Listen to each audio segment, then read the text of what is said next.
观众朋友，大家好，欢迎收看天津卫视大型情感节目《爱情保卫战》。先来认识一下我们聊艺团的5位老师。Hello， 大家好，我是青年作家文静儿。希望我们每个人都自尊、自立、自爱，只来一次的人间，我们要尽兴哦。大家好，我是演员吕云峰。希望我们都可以在爱情里面潇洒人生，活出自我，敢爱敢恨。大家好，我是严品彤。没有完美的爱情，只有彼此的尊重、包容和责任。大家好，我是律师李书凡。法律无非柴米油盐，生活、爱情也一样。大家好，我是媒体人于波红。人世间真正不能替代的唯有爱情。那今天我们的2组嘉宾在爱情当中遇到了怎样的困惑呢？让我们一起来认识一下他们。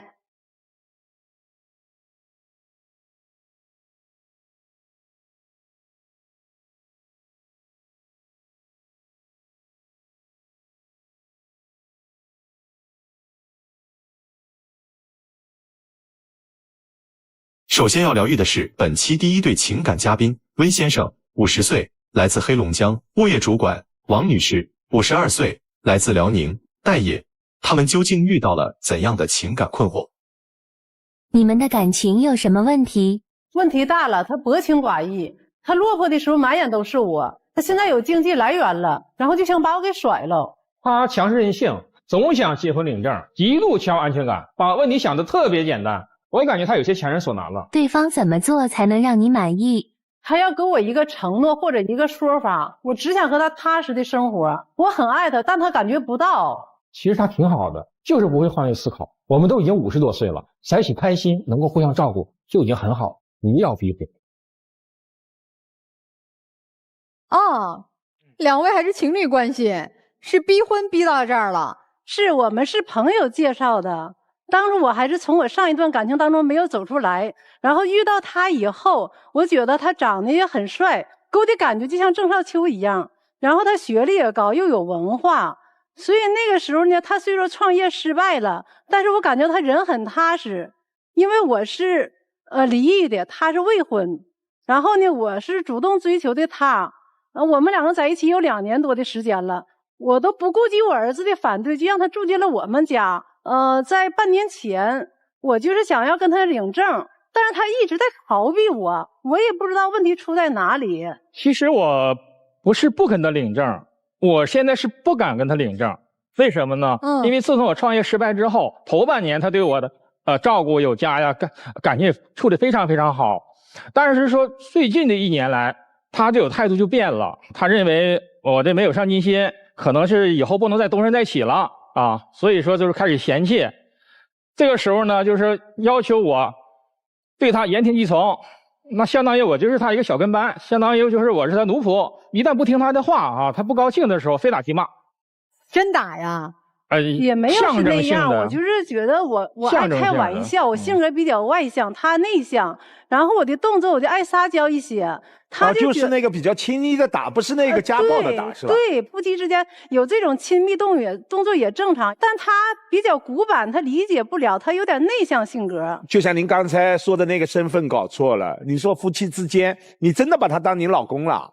因为我喜欢他那个干干净净的样子，然后我就全身心的就是关注于他，把所有的爱用在他身上了。但他现在目前的状态，我感觉他不在那个状态，不在那个点儿上。他刚才不是说了吗？他觉得成了你的小跟班了，他不喜欢这种感觉，是吧，先生？是的，是的。你怎么让人变成这种感觉了？好像是因为就是我家孩子嘛，因为他在我们家里住，待1年他没有工作。那个状态我儿子有点看不惯的，所以有一次我儿子就是买了水果回家嘛，他上前接去了，然后我儿子就这样躲了一下，说妈，我给你买的水果，给你买东西你别老不记得吃，老让别人吃。我儿子就这一句话，然后他就各方面就觉得像打击了一样。刚才这件事情呢，我说明一下，他说的有点偏差，我觉得因为我俩相处头半年的时候，他是小鸟依人，也非常典雅，说话也是和声细语的，开始的贤妻良母类型变成现在的河东狮吼。因为开始头半年他对我态度好，那么他家人他的儿子也对我态度也非常好，包括他前夫来看儿子的时候对我态度也挺好的。所以说问题出在他身上，他儿子是非常好的一个孩子，他一看他母亲那么不尊重我，把我当小跟班，把我当奴隶了，那他也开始欺负我，所以这个家就没法待了。更过分的是，前段时间他儿子把锁给换了，那天正好赶上我加班，然后他倒好，给我打个电话说今天儿子来了，接我来，我到儿子家住2天去。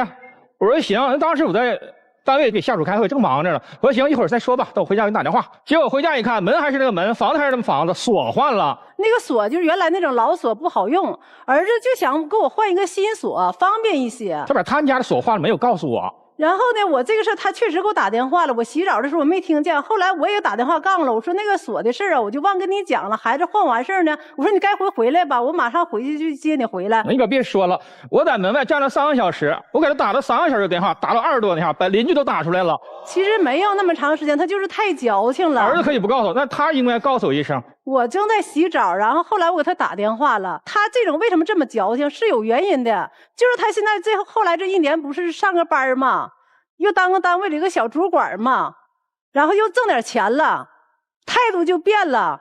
这个还不是主要原因，最主要原因我是觉得他外面好像就是有人了。他一直是这样猜测杜撰。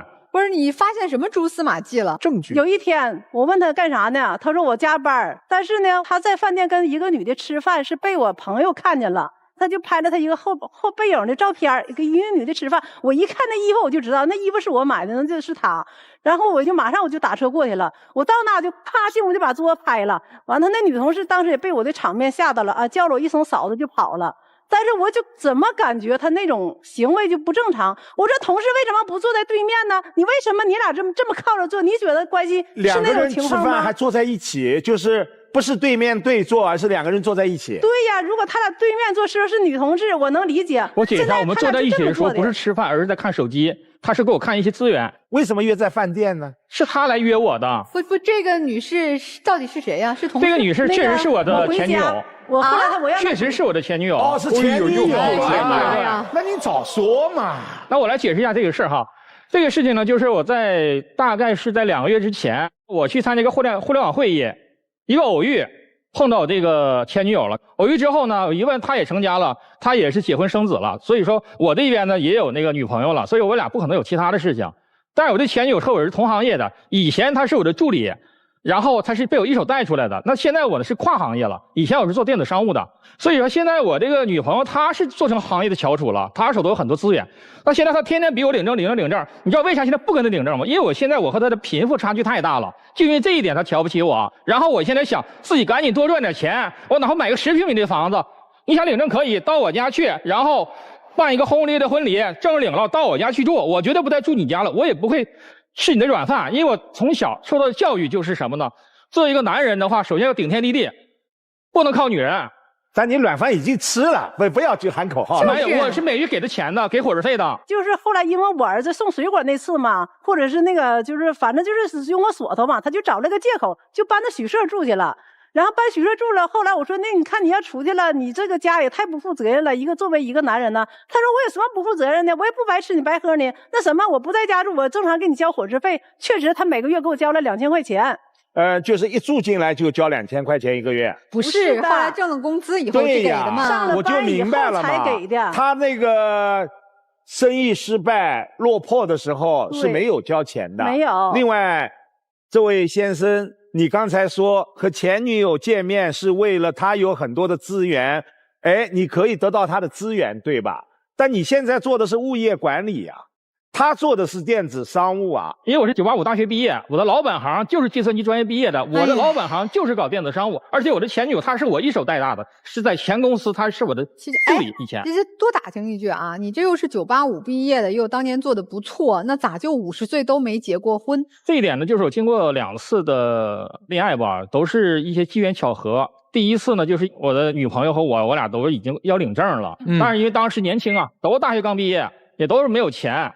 但我这女友呢，她不在乎，也不挑我，然后她父亲也看中我了，这不也挺好吗？她母亲呢说，只要你俩同意就同意，我以为这事就成了。结果她家有5个孩子，她有4个姐姐，其中尤其她大姐，她非常有实力，当时在哈尔滨开公司，所以她家所有的事情都是大姐去做主，所以她父母已经在我的第一任女友这已经说不上话了，所以她大姐说了，我给你找一个。第二段呢就是比较简单了，第二段我这个女友她非常优秀，她是一家那个外企的高管。但是我俩都是工作狂类型的，啊，他是属于涉密单位，他1年能放个将近是2个月的年假，那我这边呢比较忙，一年最多放1个月年假。当时我是在珠三角那边发展，所以这样一年我俩最多能见2次面，有的时候一年只能见1次面。这样聚少成多呢，就有第三者去追求他，一顿狂追猛追，他也就答应了。后来我一看这个事情也就算了，就放弃了。就是你这次吃饭这女友。是的，对，就得吃饭这个女友。听起来啊，您找的这个女性都是特优秀的。是的，包括你找的这位女朋友啊，可能在你落魄的时候，她也是优秀的。你刚才也说她经济条件比你好很多，是吧？你觉得现在没能力娶她，没能力领证，那你得找个经济条件不如你的呀，你干嘛老奔高枝儿啊？然后最后嫌人家比你优秀，然后跟人分手。这个可能是老师您可能不了解，这个3任女友都是追我的。行，那我问你女朋友啊，哎，你说说你还对她付出过什么吧？你不是老说自己全身心的爱她吗？我感觉吧，你看她学历比我高，这点我承认。但是呢，我感觉她为人处事各方面，她就像个小男孩，她不成熟。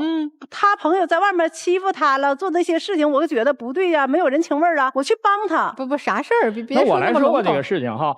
就是有一次吧，我们那个哥几个在一起聚会吃饭，正在兴头上。哎，喝得真高兴，他一脚把门踹开了，指着我亲戚朋友说：“你借我这个男朋友5万块钱了，你到现在还没还呢。他天天吃我喝我的钱，我养他，你还还是不还？他老是好欺负，我不好欺负。”我那朋友说：“嫂子，你千万别激动，这个事我真的是忘了。”我那朋友也非常优秀，他开那互联网公司，现在已经达到你这个朋友优秀，那个朋友你不要说他们干啥的，你说他那些话有啥用啊？你听我说，你不要说了，你落魄的时候。我就问你来，谁管你了？你朋友这么优秀，你前女友又这么行事儿，那我就问你来，你落魄的那一天谁搭理你了呀？这个行那个行的。落魄的第1年的时候我没认识他呢，我自己挺过了最艰难的时候。我落魄的第2年我才认识他的，而且第2年我在他们家不是白吃白喝，我也买菜。因为我要脸的人，因为我是出身于书香门第。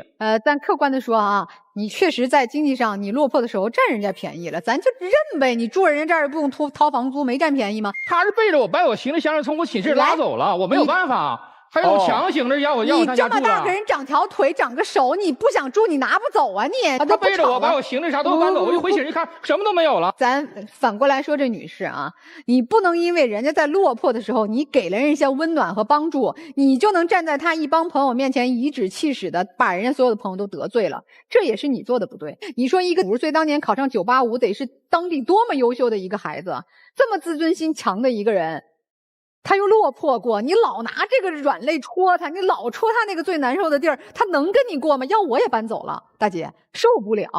还有更加过分的是，他总是认为他为我好，就像咱们小时候咱妈喊咱们吃饭似的哈，孩子回来吃饭，不管我饿不饿，世界上有一种饿叫你妈认为你饿了，他就感觉是我妈那种感觉，什么都为我好。他感觉他给我买衣服，哎，我就得穿；他感觉他那个给我买东西，我穿去舒适。他让我做什么，我必须做什么。就一个很简单的例子哈。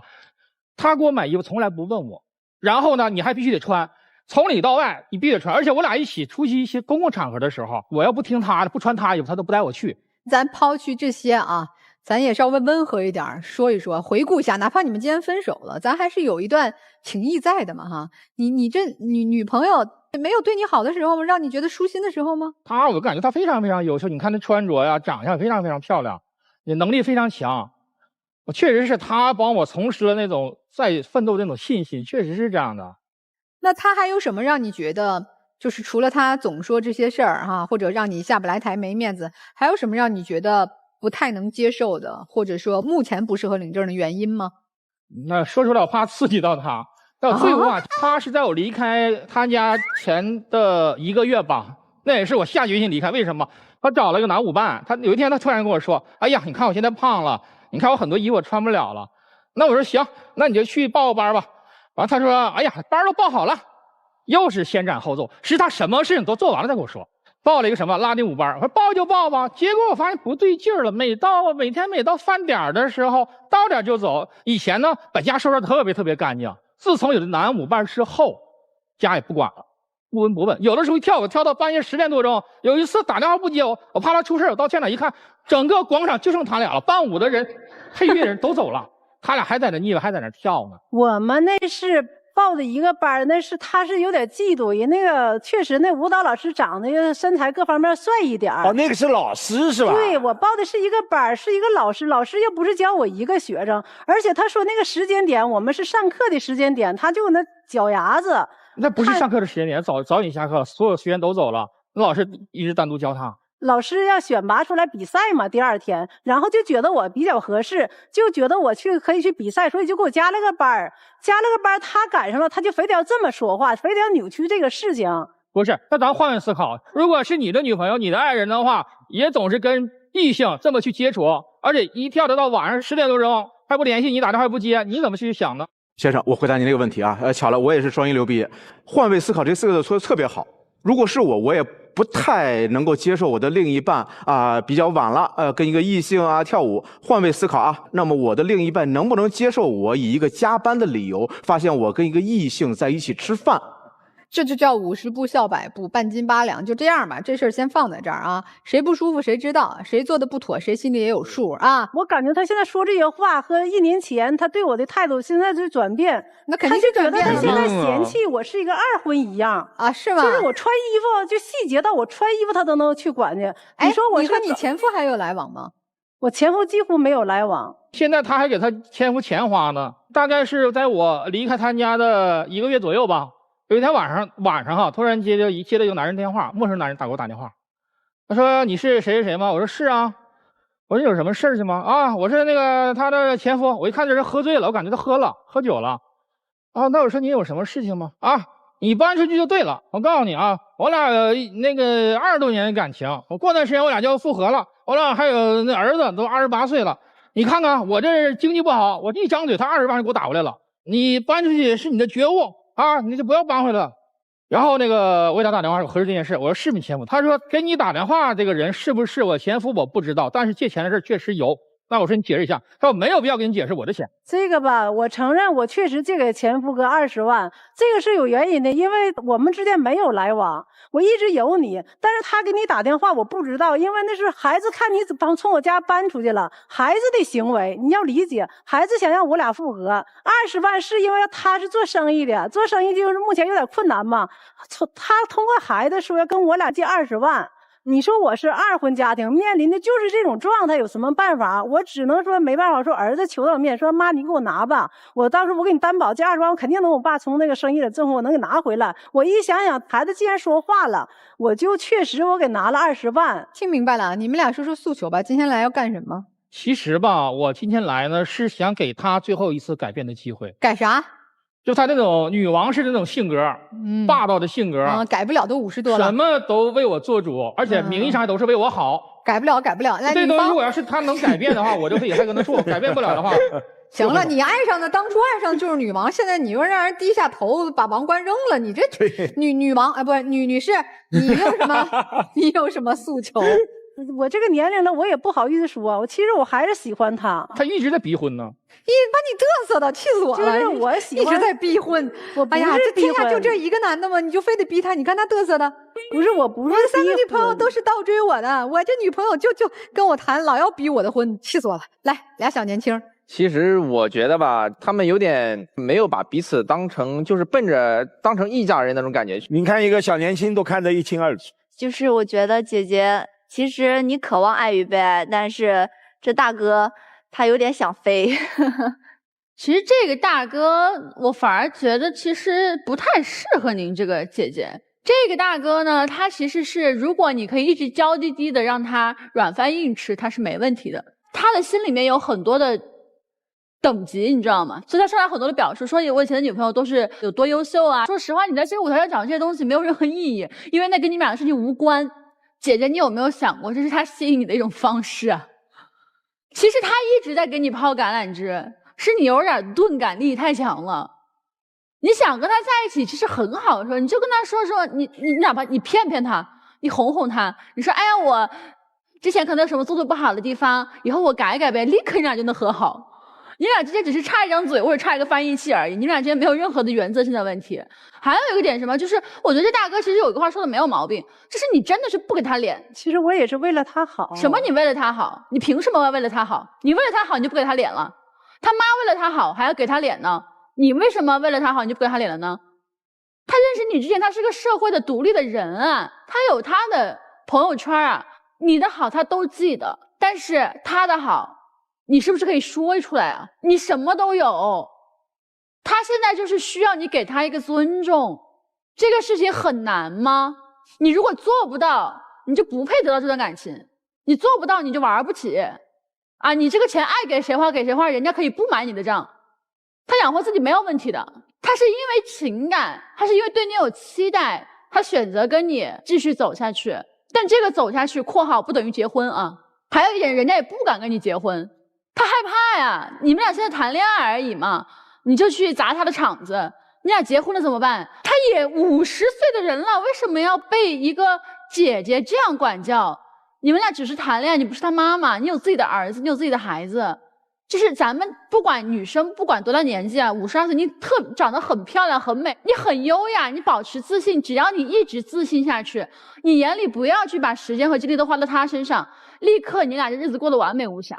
哎，我真的觉得来爱情保卫战挺好的哈。我今天能明显感觉到，我们在这个中年的情侣身上，其实看到更多是事件的问题。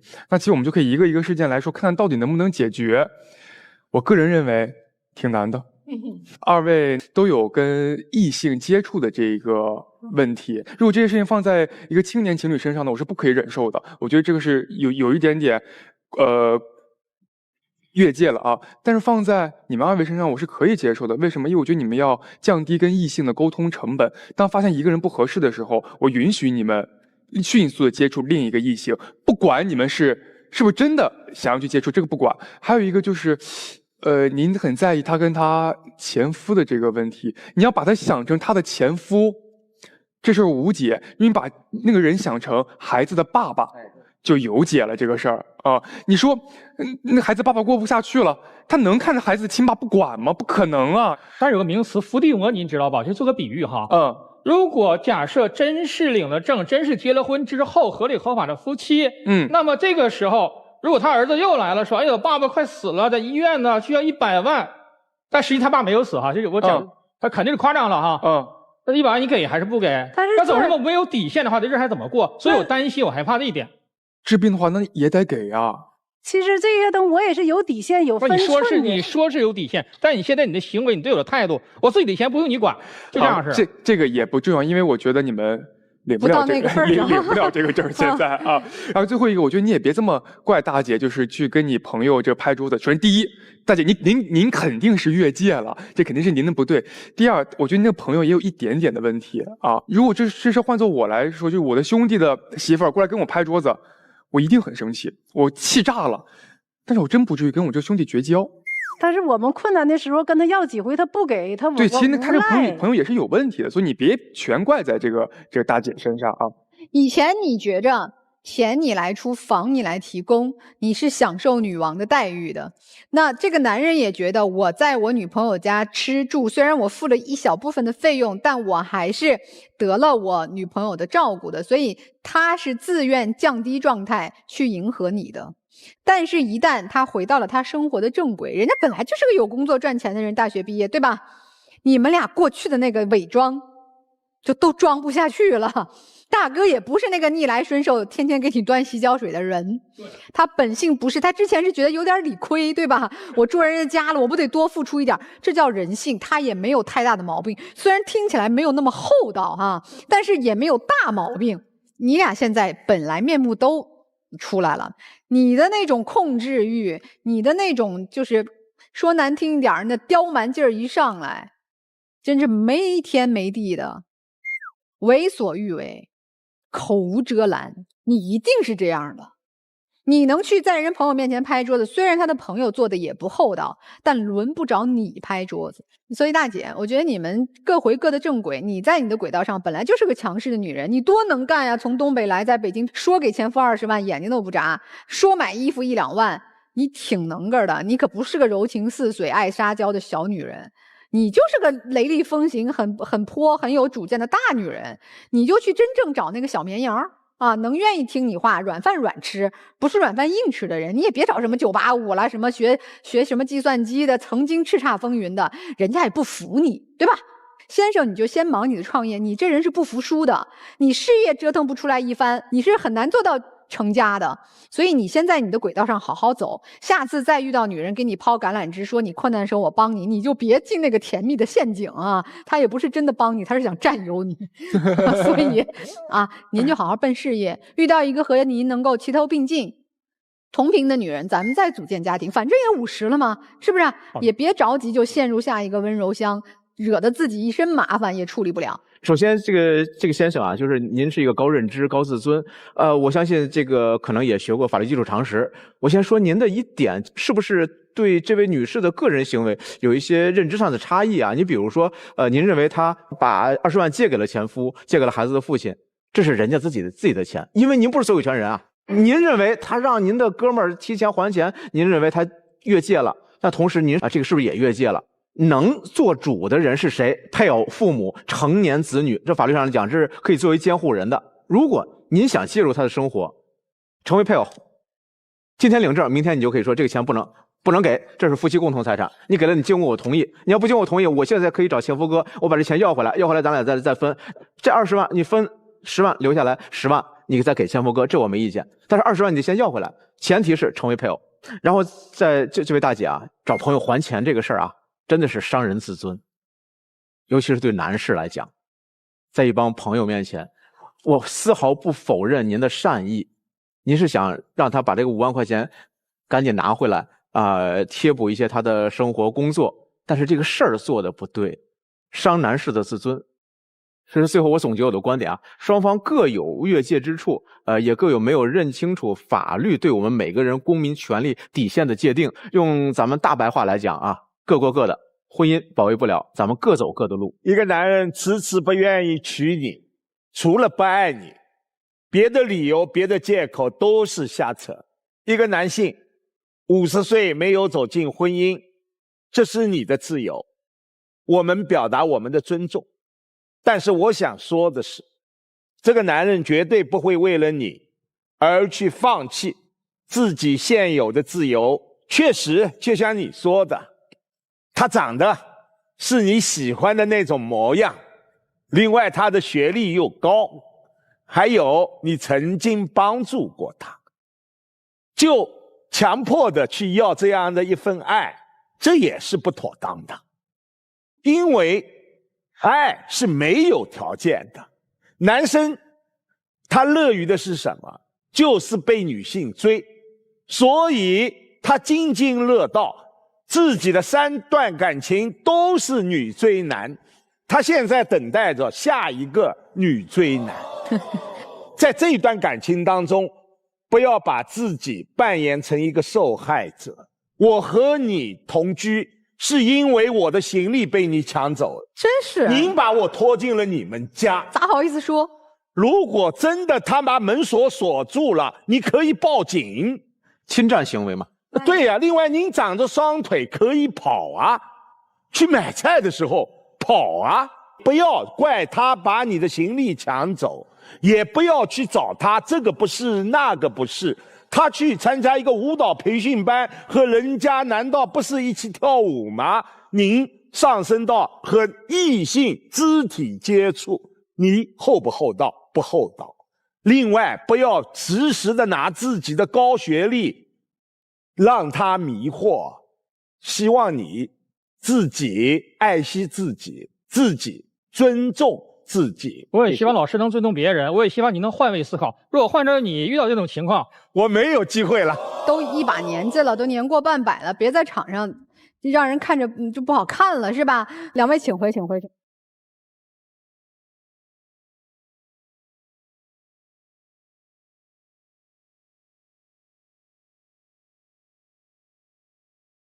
本期第2对情感嘉宾小伟，29岁，来自安徽；待业小静，26岁，来自安徽，教师。那么他们又遇到了怎样的情感困惑？你们的感情目前处于什么状态？我们在一起6年了，已经订婚，但对于结婚，他现在态度始终是摇摆不定。我觉得他想逃婚，正处于一个特别拧巴的恋爱状态。男朋友当未婚夫，我觉得他更应该成熟有担当，但他没有，我根本不敢和他结婚。结婚对你意味着什么？组建家庭啊，要相互理解和包容，彼此信任，而不是任性和逃避。有一个平稳安定的生活，彼此坦诚尊重，要有真诚的态度，要为对方做出改变。你们已经要准备结婚了是吧？其实去年的时候我们已经订婚了，哦，订婚了，所以你们是未婚妻和未婚夫了。其实在我心里面，我们已经是家人了，就那种关系。就是从订完婚之后，我们一直争吵不断。我不知道他现在有没有别的想法，或者就是直接一点说，他就是想退婚了。我不是说想跟他退婚，也不是说不想跟他结婚，只是因为从订婚的之后嘛，他就辞掉了他以前的工作，选择和朋友去搞服装。然后这1年呢，他已经亏了很多钱了，然后也压了很多货，但是他还是没有任何的压力，一直和他朋友在那里吃喝玩乐。然后我就很担心嘛，我就劝他找一份工作嘛，可是他就觉得我的想法很古板。他认为我现在就是一个社会的闲散人员，但是我是有自己的生意，我也有自己的收入的。这样说不矛盾吧？那您现在的收入是，比如我之前压了一批货，是不是？我把它卖出去，我手里是不是有一点资金了？但是他加了好多货呢，成本已经铺进去了，收益它就在那里，但是还没有变成钱进到我的口袋里。你父母现在还补贴你吗？全部是我自己来的。哎，这你看女生在笑了。其实他做生意那个启动资金是他父母给的。我觉得作为一个即将30岁的男人，你应该靠自己，不应该什么都靠你的父母。所以这点上你也不满意是吧？我非常不满意。我不这么认为，因为当初我爸妈给我那笔钱的时候，我们签了协议的，回头我要连本带利还给他们的。所以在我这里，我只是得到了家里的支持，但不是无条件的支持。父母给了你多少钱？20万。偿还期是什么时候？2年。现在多长时间了？现在有5个月左右吧。行。这个反正做生意嘛，也没太赚怎么钱啊，女方也不太满意。但是如果说他真的只是赔了，我没有意见的，对不对？我们可以一起努力。可是在他吃喝玩乐的同时呢，我有看到他给那些女主播刷礼物，一刷就刷大几千。我跟他说了，我很讨厌这种行为。他就说他改进嘛。可是后来呢，我又看到他手机上有一个小号，那小号就跟那些美女在那里聊天，我就很失望。我觉得2个人在一起就应该是真诚的。如果有一天你不爱我了，或者说你觉得我们2个人在一起没有意思了，那你就跟我说嘛，对不对？各自安好好了，你干嘛在这里耽误时间？停。首先，各位老师，我先承认这个事儿啊，您听我解释，就是我的生意是服装类的、电商类的，跟直播带货是有关系的，而且主要是靠直播带货。所以不可避免的，因为本身也在亏损嘛，所以我在尽可能的想把这个事儿给它盘活下去。完了之后，我也在努力，就是跟不同的主播聊天，然后了解不同的主持风格，看看能不能走出当前的困境，让它顺利起来。大哥，985，你这职场上混这么多年，你觉得他是谈生意，还是跟女孩在聊天刷礼物？我觉得他是个借口吧。他应该对那女孩有一定的好感吧？还是兄弟，方便问一下，就是您给这个刷礼物这个女主播多少粉丝啊？几万粉丝吧。那我有1124万粉丝，我也做过直播带货。如果咱哥俩去网上认识了，是，你会给我这个老头子刷嘉年华吗？不会的。你看还是吗？不会给你，因为您是男的呀。可是我是女装呀，是不是？您会带货女装吗？是不是？可他的粉丝都是女性啊。对呀，我的粉丝哪怕10%。对啊，还是个巨大的群体哦。另外，女生的消费观就是你穿起来好看，我才会买，是不是？如果您以这个理由，我认为您的生意必败无疑，因为您都不知道这个背后是个团队在运作，就女主播只是出面而已啊。行，这事儿放在这儿，他承不承认是他的事儿，还有什么问题呀？然后我发现了这些嘛，我也没有说要退婚，我就想着出国再换个环境，让我自己考虑一下。好事儿。但是我又在想，也许再给他一次机会试一试呢。我就想着去给他搞了一个面试。因为我不上班嘛，所以我的在家的时间比较多。他就是看我不顺眼，老挑我毛病。他在学校里面是个老师，他管着很多学生，回家也想管着我。他不经我的同意，把我的简历投到了他朋友的公司里面，然后我就接到了一个面试电话。我很莫名其妙，我刚开始以为诈骗电话呢。但是回家他跟我说，问我面试结果怎么样，我才知道是他帮我投的简历。然后我也收敛脾气，我也去了。但是意料之中，面试过程不太顺利。我不太明白他的想法是什么。在我眼里，我觉得他就是在家里的米虫。如果我跟你结婚了，那你的生意的话，如果真的有了很大的一个下降，那我的工资肯定支撑不起我们的家庭啊，我也不想他向他爸爸妈妈去伸手要那个东西嘛，对吧？我不明白他为什么会瞧不起朝九晚五的工作。他现在不仅想自己管着我，还要我爸妈一起来管着我。他怎么管你了？就是下班回去偶尔会打2把游戏，然后听听音乐、看看电影之类的。他还限制我时间，还说那些东西什么价值观不太好，不要去看了。玩游戏就是在浪费生命，这应该是一个老师对学生说的话，而不是对于他的未婚夫来说这句话的。他就是在骗我和他爸妈，因为他和我都在一起了嘛，他的爸爸妈妈在外地做生意，那他呢就在家里没人管他了呀，他就撒开花的玩。然后他爸妈就想着，哎，你在家你帮我看看他的儿子嘛。那我如果不是有一天我看到他手机的那些出去玩乐的一些账单，我可能都不知道他在背着我们就是偷偷的出去玩，那我就非常失望。然后我其实也有跟我父母说，我父母也觉得他很不成熟，30岁了现在碌碌无为。我还没到30岁呢，他就是想让我去工作，就是知道我每天早上起来干嘛去了，下班了应该回到家里。我觉得也不全是吧。如果你说我每个月有一份相对稳定的收入交给这个小家，他可能也不会逼你非要上朝九晚五的班，你看不会非要逼你说你不能打游戏，你无所事事又不赚钱，你又浪费时间去玩，他一个人命教师当然看不惯了。还有就是我觉得他不够爱我，因为在之前5周年纪念日的时候，他并不是很重视。我精心打扮了一下午，我穿了高跟鞋，穿了小裙子，就很漂亮的样子出现他的面前。可是他就是一个小夹拖，一个 polo 衫，然后他带我去的是那种露天的大排档，臭熏熏的，而且那个天气很热，然后我就很难接受。我觉得我的这个状态和他带我去的那个大排档一点都格格不入，情商太低了，根本就不够爱我。这个事情我得好好说一下啊。那天其实我们提前沟通好了，我问他我们晚上吃啥，他说想吃海鲜了，然后我就挑地方了。我问他你想去哪儿吃，他不说话，说你看着办吧。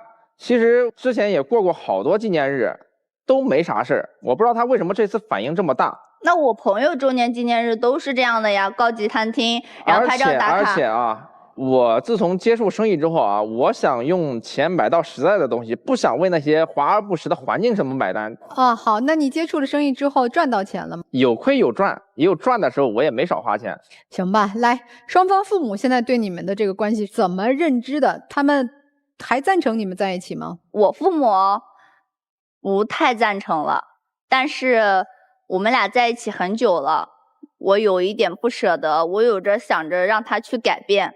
可是他根本就不听，我觉得我也是个在家里面的小公主，可是我跟他在一起之后特别累。那你就没有在你未来的这个丈母娘面前好好表现表现？他没有，他根本就不尊重我父母。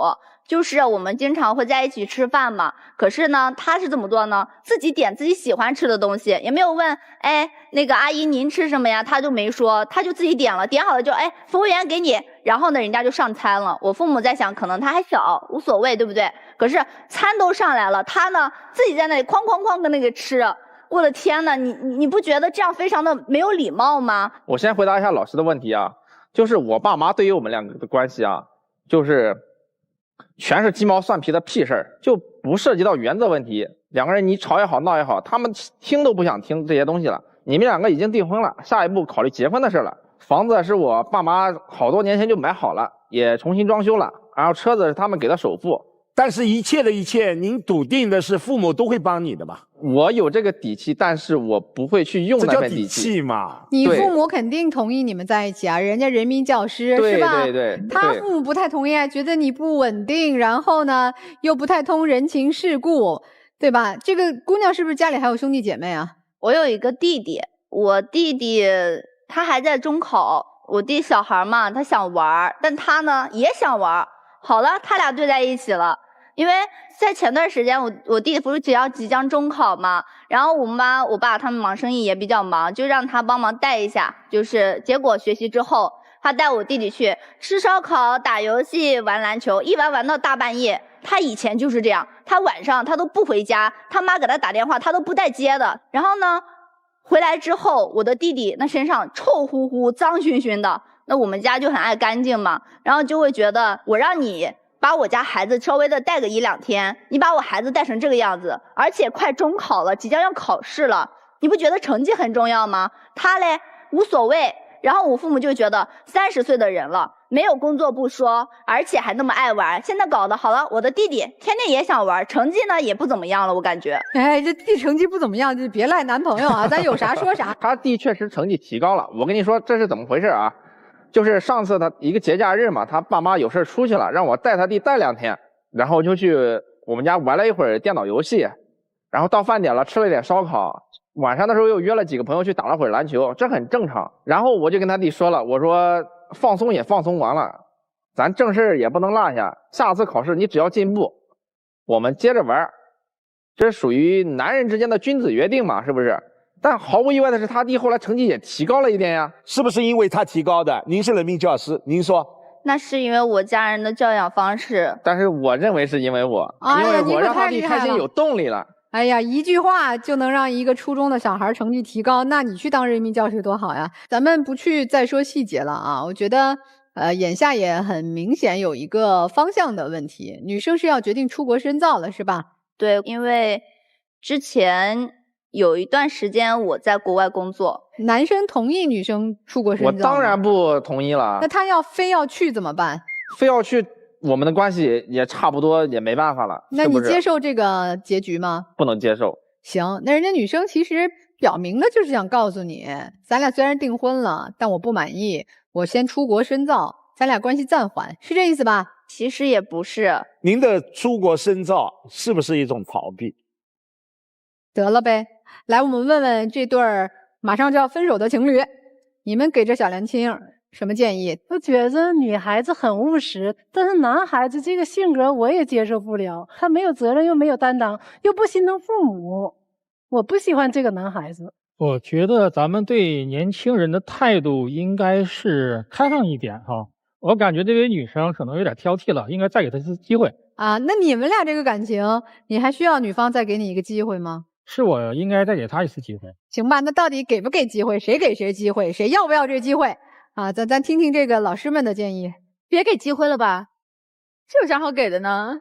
小伟，我是这样跟你说，就是你俩这婚现在结不成，我直接告诉你，因为这个女生她现在可能是因为舍不得，可能是因为习惯，她为什么想出去？她就想到一个没有你的地方，她去适应一个没有你的环境，她要重新开始她的生活。她已经为她过去这么多年的青春的损耗，她已经开始后悔了。这是她没有说出来的话，潜台词而已。你在这个舞台上的表述会让我觉得你是一个没有素质、没有格局的人。那么你的女朋友天天跟你在一起，她这种感受已经无限次了。我告诉你，她只是没有说出来，她已经能够照顾你的面子，照顾到今天，我想她仁至义尽了。你们俩今天是谁要来？是我要来的。她今天就是来这里体面的跟你说分手的。她最后一点点希望，我告诉你是什么啊？这女孩没说出来的。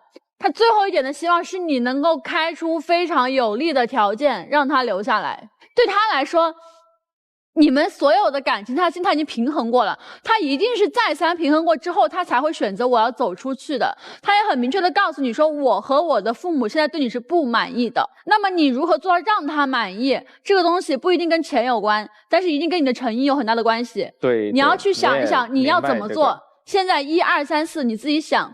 那么女生，你很踏实，你也努力，但是你确实不自信。一个女生，只要你内心足够强大，你足够自信，你足够有能力，你不用换环境，你依然活得非常灿烂。你躲她，你只是不愿意去面对你自己过去这6年，你觉得你的情感投资失败，你发现你改变不了她，你可能从一开始知道她就是这样的人，你想改变她，你想影响她，发现真的改变不了，真的影响不了。但是没有问题，因为那都是我们人生的一段经历，她也可以当过客的，不是不可以的，你也值得更好的人疼爱你。你们2位都给了我一种游戏人间的感觉。男生呢是行为上的游戏，刚刚您都说了哈，然后您呢，我觉得是心态上的游戏，打引号的这个游戏，就什么感觉呢？无所谓，看缘分，看情况。我现在感觉你就是这样的一个心态。对对对，您说态度，我也是感觉到是这个样子，对，很无奈，你知道吗？很无奈，挺无奈的。其实我也很无奈，我也不知道该劝你俩就在一起还是分。你说在一起吧有问题，你分吧这些事儿确实不至于。其实有人说过，就是我们两个都性格太强势了，就是太个人主义，就是丝毫不会站在对方的角度去考虑问题。你啥都知道。对，就像是可能别人说的可能会不太喜欢你，比如没有担当啊，但可能你一部分行为，比如幼稚什么的，在他眼里变成可爱了。所以这个，当两个人有爱的时候，我真的很难去评判啊。然后第二个女生您，我觉得您也别一直嘲笑，我看你好几次笑她，就用家里钱投资什么的。试问一下您当初跟她选择在一起的时候，难道一点儿也没有看重她家庭条件吗？我觉得看重家庭条件是一件非常非常正常的事情，一个正常的人都会看重的。既然如果您当初有看重这一点的话，就别嘲笑人家。我们两个在一起的时候，我们还在上学，那个时候是纯真的，他也不知道我以后会变成什么样，我也不知道他以后会变成什么样。可是订完婚之后，那考虑的事情可能就更加的周全了，然后我就会觉得我对婚姻是一个非常敏感的人，我有点恐婚。这也是就是所有问题的答案吧。是这样的，如果到时候女孩决定要出国了，你留不下来她的话，我真的觉得你可以飞过去。如果你想挽留她的话啊，因为这个国一旦出了，这八成以你俩这个游戏人间的这个心态啊，就散了。你的男朋友其实没有变，从你认识他的时候，他就是这样，一副比较随性啊，比较这个轻松，可能乐乐呵呵，玩玩闹闹。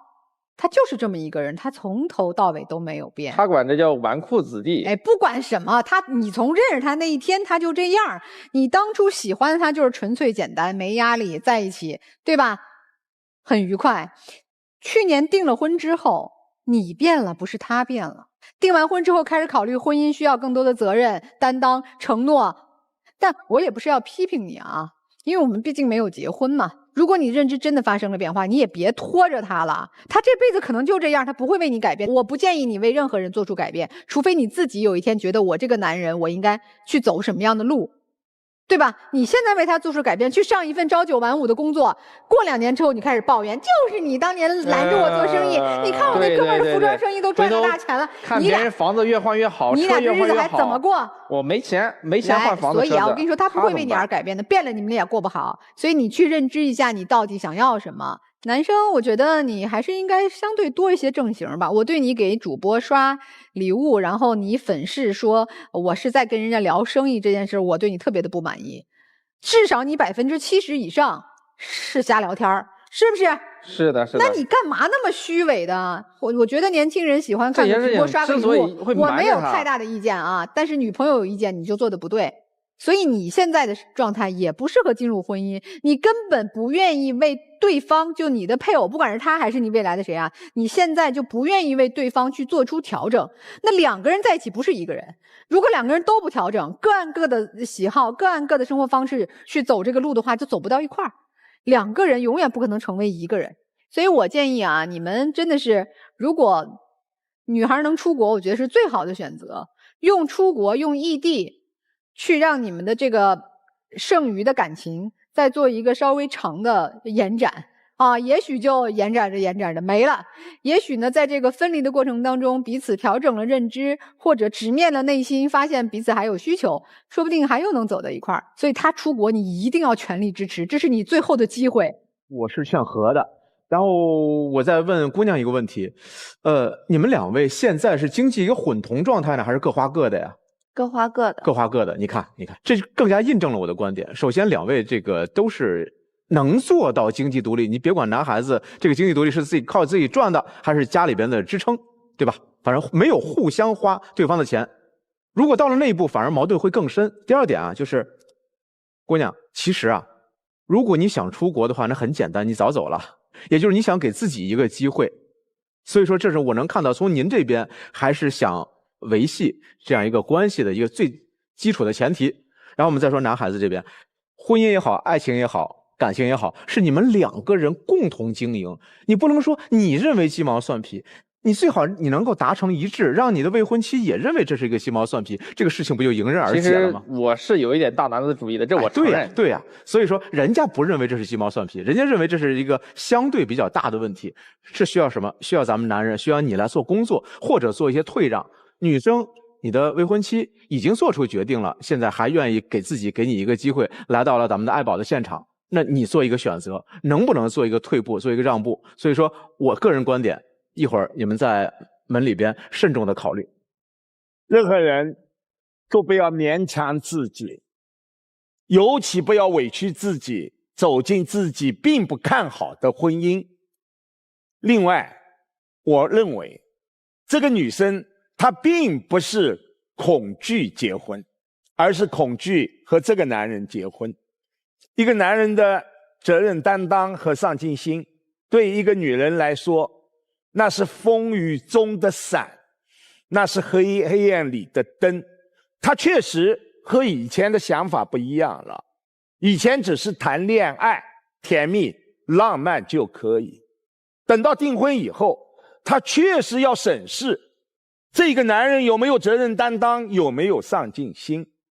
他给了你2个词：纨绔子弟，吃喝玩乐。我想他是有一定依据的。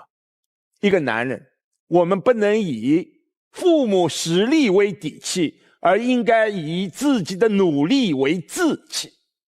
你缺乏的是这样的志气。他如果说看到你这么多的亮点的时候，他还会选择逃离到国外去留学吗？他迫不及待肯定和你走进婚姻啊，因为他看到这个男人有希望啊。他是真的看不到希望。另外，我也劝你一句，有些理由借口我们需要去表述，但不是任何事情在这个场合你去看我回放，你是任何事情都有理由，都有借口。人会活在借口和理由当中的。所以我只想和女生说一句话，人要改变一个人非常难，除非他自己愿意做出改变。老师们的建议啊，都给到你们了。至于你们做出怎样的选择，待会儿开门之后我们再见，好吧？那我们请2组嘉宾都回到我们的门后，看看你们的最终选择。来，请回。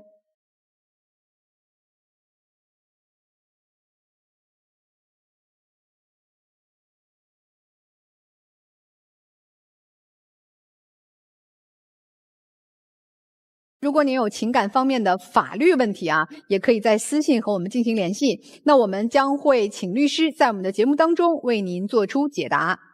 那想要收看我们节目的完整视频呢，欢迎您登录优酷视频和腾讯视频。那第一组老师们先做一个预判吗？会出来吗？没有必要吧。我认为这个男先生不会出来了。我同意。不出来了，因为他本身就是来分手。小吕有异议。我觉得会出来。对。会出来吗？太像我你觉得是谁拉谁出来啊？对对对，我被现实所影响了。哦，文老师也觉得不会出来，没有必要吧？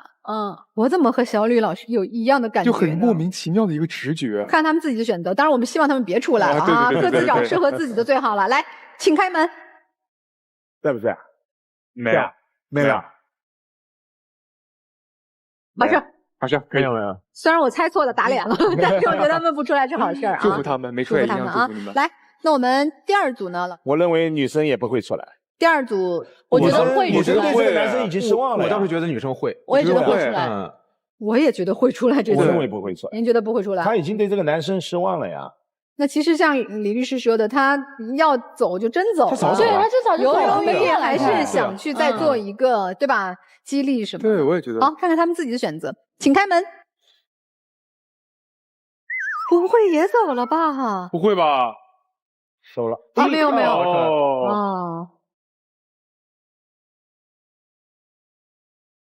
笑眯眯的出来了。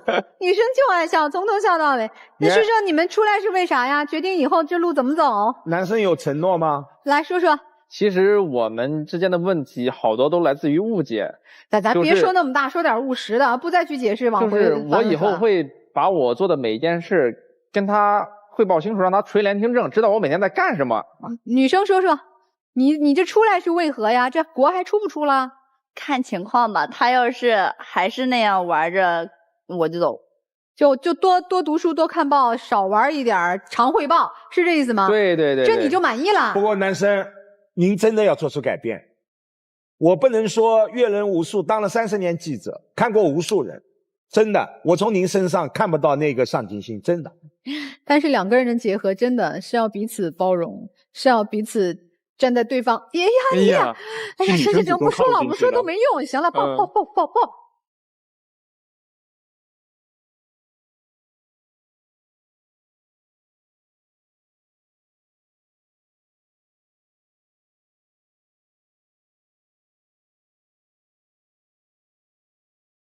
你们自己的选择啊，自己的人生自己做主，但是有一点点嘱咐，还是要站在对方的角度去思考未来我们婚姻家庭生活的路程，还是都需要进行调整的，好吧？那希望早日听到你们的喜讯喽。好的，好吧，再见啦。好，再见，拜拜。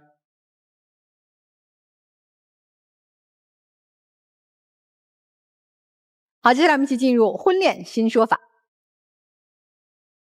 微博网友小太阳提问：和女友交往1年多，女友经常以过节过生日等理由找他索要红包，他多次转给女友520、1314元红包，如今两人分手，他想问之前赚的这些红包还能要回来吗？好，我们说520、1314，我爱你，一生一世。你看，这是男女情侣双方在恋爱期间有明确情感意向的赠与。那根据我们国家民法典的相关规定赠与一旦赠出去，一旦人家收到了以后，就已经成立。对不起，再往回要是不可能的了。